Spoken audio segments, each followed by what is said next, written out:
Hello everyone, welcome to my YouTube channel Crack That Turning Problems into Solutions. This is me Priyasha Das, and today in this video we'll be learning statement and assumption type questions in which I'll be using the denial technique to test and find out the implicit assumptions. But before that, let me tell you about the Unacademy's target batch for the MAH CET examination 2022. If you're planning to give the CET examination this year and want to get into the top MBA colleges like JBIMS, Simsri and Pumba, then don't miss out this target batch because they will be teaching you completely in line with the paper pattern, and you would get more chances of getting into the top MBA colleges like the ones I mentioned before. So for that, you have to subscribe to the MAHCET Goal on Unacademy, the link of which you will find in the description box.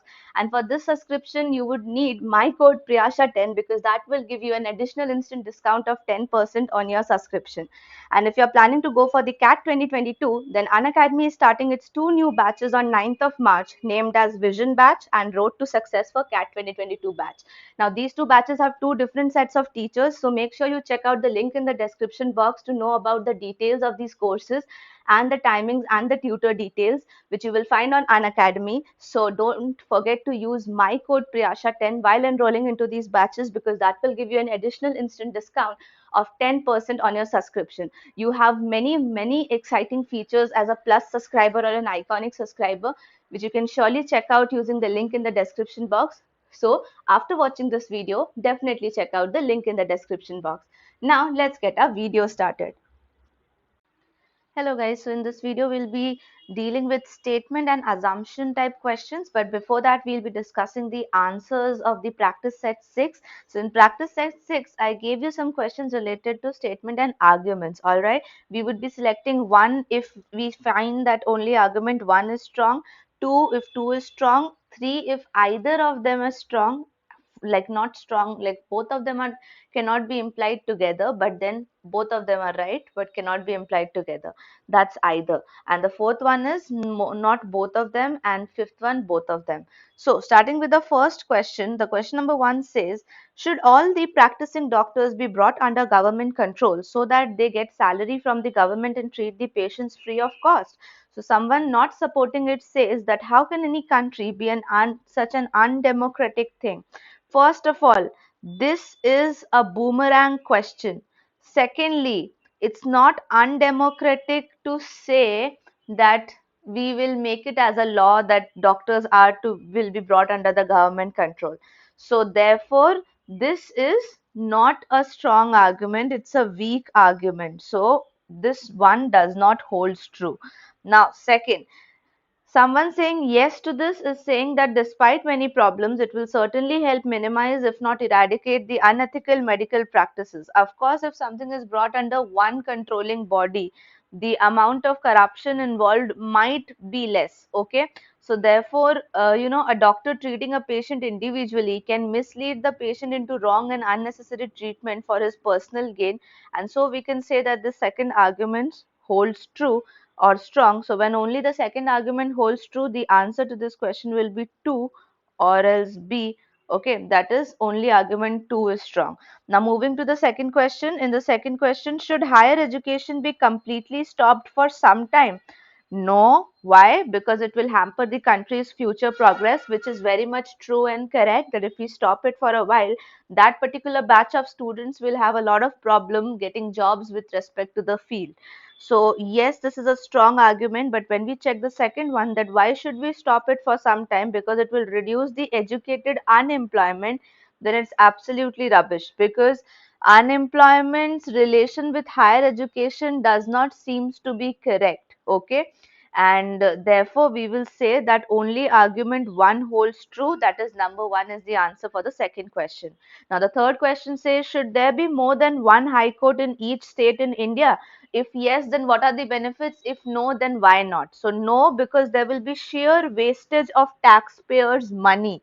If we have more than one high court, will it call a wastage? Now see, be specific about every word used, okay? Every word is used carefully. So just understand that increase in the number of high courts will be increase in the expenditure of the country, like the country as all or the state, and this expenditure increase will never be a wastage of money but actually a utilization of money. So usage of the word wastage is absolutely wrong, and which makes this entire argument as weak. So therefore, if we would have mentioned it to be utilization of money, then it can be said like, okay, we should not overutilize it, but this wastage word is wrong. Now, when it comes to yes, why should we have more than one high court? Because it will reduce the backlog of the cases pending for a really long time, which is true, because increase in the number of high courts will surely speed up the work and help to do away with the pending cases. So we can say that argument 2 is strong enough, and now the answer will be number 2 because only argument 2 is correct. Moving to the fourth question, are nuclear families better than joint families? So, if someone's saying no, why? Because joint families ensure security and also reduce the burden of work. Very much true, because the people who live in joint families are much more secure, because in a same family there are many members, and at the same time, because the number of heads are more, so the work will be reduced per head. Okay, and why yes, that it's better to live in nuclear family? Because it provides us greater freedom, which is also a point to be noted.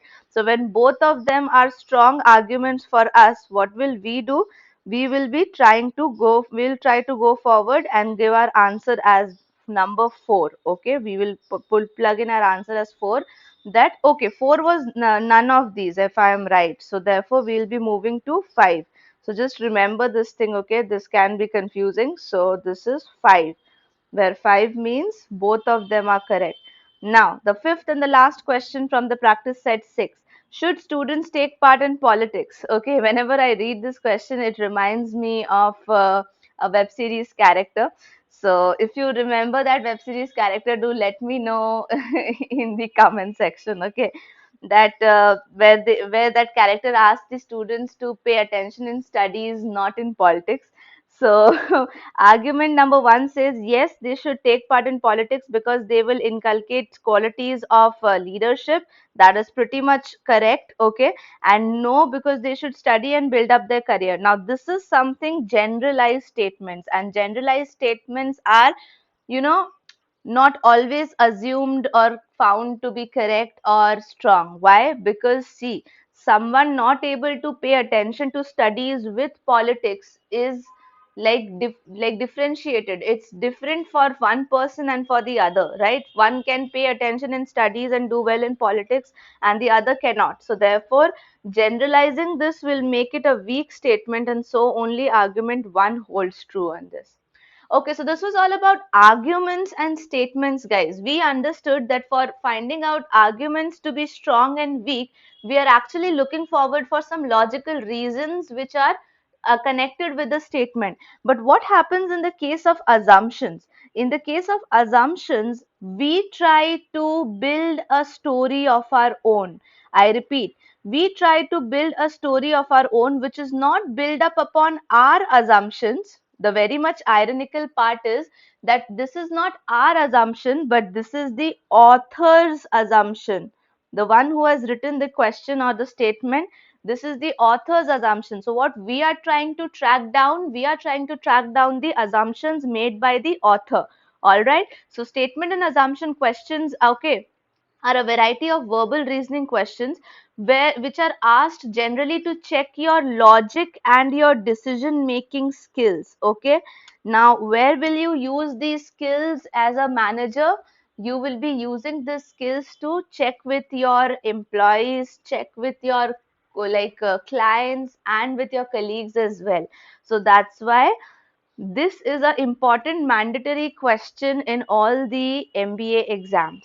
Now, what is implicit assumption is important to understand. So, an assumption is most important part of any argument. Almost all the arguments are based on an assumption, and assumptions are not stated explicitly. Like what happens in the case of argument? I give an explicit reason that, okay, this is the reason why I support this statement.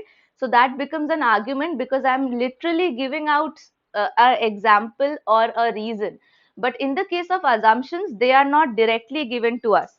Okay, implicit assumption is an assumption that includes the underlying agreements or the statements which are made in the development of a logical argument or a course of action, a decision or a judgment. Okay, these are not openly mentioned or explicitly voiced. Okay, implicit means not directly stated in itself, okay, which is not directly stated, indirectly. So therefore you have to make an assumption, like you have to make a decision. Okay, author ne ye socha hoga. This should be your sense of solving the questions of assumptions. Okay, so a typical assumption based question will be having a statement which will be followed by two or more assumptions, and then you have to give answers according to these five options. If you think that only the first assumption is holding true, is implicit, so you will go with option A. Similarly, if the second one is there, so B, either of them C, and neither of them, then D, and both of them, then E. Okay, so I would directly get started with an example to give you a gist of how to solve assumption based questions different from argument or any other type of questions.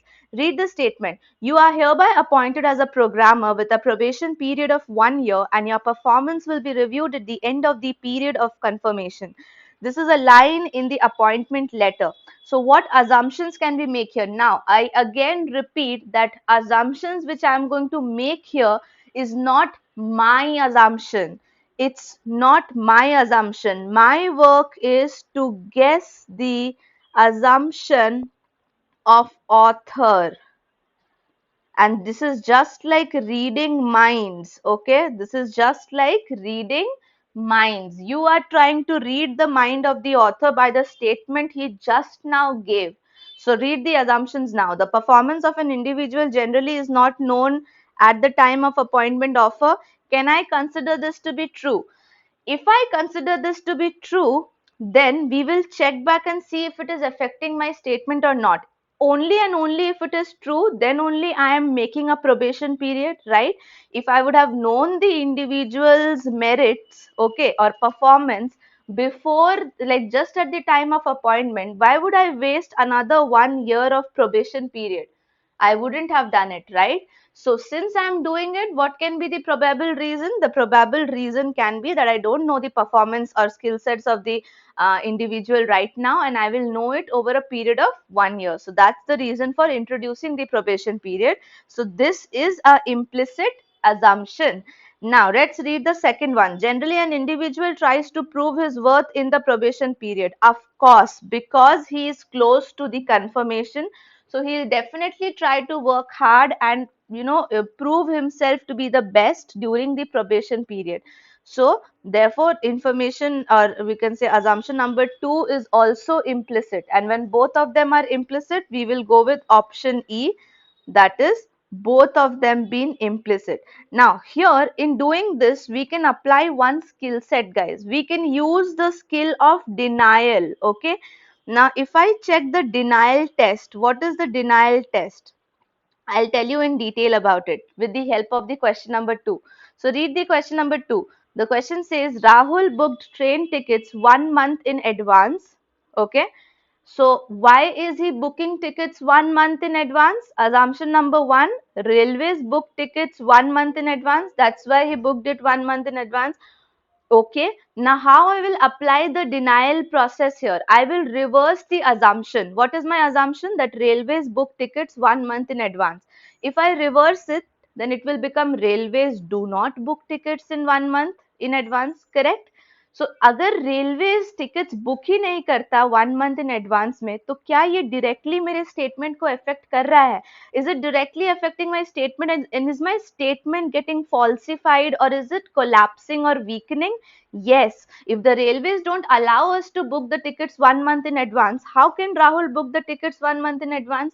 So since there is a direct connection between the assumption and the statement, and reversing the assumption is actually falsifying or collapsing or weakening the statement, then that shows that the assumption is a central idea or a central assumption around which the statement was made, and that's why we will say that it is 100% implicit assumption. Okay, state assumption number 1. Now just take the other example. Rahul preferred train journey over plane journey. If I reverse this assumption number 2 and say that Rahul does not prefer train journey over plane journey, and then I check the statement above that that is the reason why he booked train tickets, then this is again not completely related only. You will not even go and apply the denial test to this, because you know why?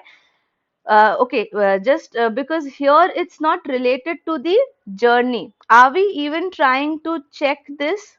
No, we are not. But yes, one thing which you can check is the train journey over plane. So there is no comparison done, and the comparison has nothing to do with the booking of tickets 1 month in advance. So therefore we will say that number one will be the answer for it, where only train tickets are related to booking 1 month in advance. Now coming to question number 3, guys. Okay, just to tell you, for question number 2 again, when we are making comparisons, the statement has no information about the comparison. Okay, so assumption cannot be valid if I am comparing it with a third thing, a new idea completely introduced. Okay, so coming to question number 3, you are expected to be frank and objective while writing your self appraisal report, says an instruction in the self appraisal report. So, why at all do you think that it is mentioned to be frank and objective? The assumption which we can make is that unless cautioned, people tend to be a little shy and less objective while writing their appraisal report, and this has been seen over time, and that's why they have now added an instruction in the self appraisal report itself that you are expected to be frank and objective. So please follow this. All right, so you can also use, if you want, you can also use the denial process in this. Okay, what will be the denial process in this? That you will say that people are not shy and not less objective while writing. So if they are already not shy and not less objective, then why are we going to give this additional instruction in the report? We will not, right? So it's directly affecting the statement, and that means that if we reverse the assumption, the statement will falsify or collapse, and therefore this assumption is an important assumption to be noted, implicit one. And the second one says every self appraisal report helps the person in his further development. Now again, before actually going to the denial test, I'll try to see if anywhere in the statement it's mentioned about development related to the self appraisal. No. Now something which you should always keep out of your pocket, always keep out of your head, is that your work, your assumptions, your opinions do not matter. I repeat here as well, your opinions do not matter.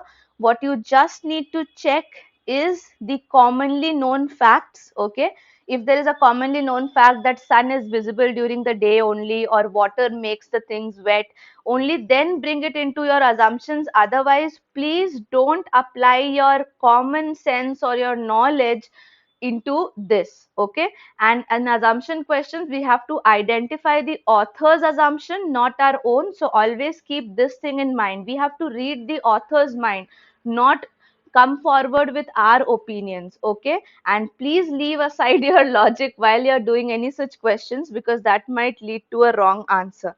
Okay, assumption in the here is what the author believes to be true, not you. Okay, so it's the author's state which is considered to be true. All right, now moving to the next question quickly. The higher authorities of any organization are expected to be the models of observation and learning. They should not be considered as reward and punishments. So here the statement is saying that we should consider them as observation and learning and not sources of reward and punishment. But what is the assumption made? Employees are likely to be sensitive enough to learn by observing the behavior of their seniors. Are we making an assumption here? Can we use the denial test? If I say that employees are not sensitive enough to learn from their seniors, then is it affecting the statement that the seniors are considered to be the sources of observation and learning? No, it's not. See, someone being a model of observation and learning is not affected by the fact that others are trying to follow them or not. That is a completely different thing. Even if I deny the fact that some people are not following them, but still is it necessary that the person will not be a source of observation and learning? See, everyone in this world has a couple of followers and a couple of like haters as well, right? So that does not denies the fact that the person who's standing and being justified or being judged is not good in his work. Okay, so that's why statement number one, or we can say assumption number one, will not be implicit. The reason is that it's not directly affecting the statement even on the denial process. But when I come down to the second assumption, normally bosses are considered as sources of rewards and punishments. If I take this, let's try to deny this. Normally, they are not considered as reward and punishment. So, if normally people don't consider them as reward and punishment, then why at all on this earth do we need to add all this information that please don't consider them to be reward and punishment, consider them to be models of observation and learning? You give this pravachan only when people are not following, right? So when people are not considering you as a reward of punishment, like I mean, when they are not considering you as observation and learning models, then only you will remind the people, right, that please consider them like this. Don't consider them just as reward and punishment source. So here this assumption holds true because normally people consider them as reward and punishment, and this statement is made to mention or to tell them that they are also models of observation and learning apart from just being sources of reward and punishment. Tricky, but that's the game, guys. That's how you have to start building blocks for your final RC or inference based questions in RCs. Okay, now question number 5 statement is, but out of X, Y, B, and D, you buy Y, which alone is based on the latest technology, says a shopkeeper to the customer.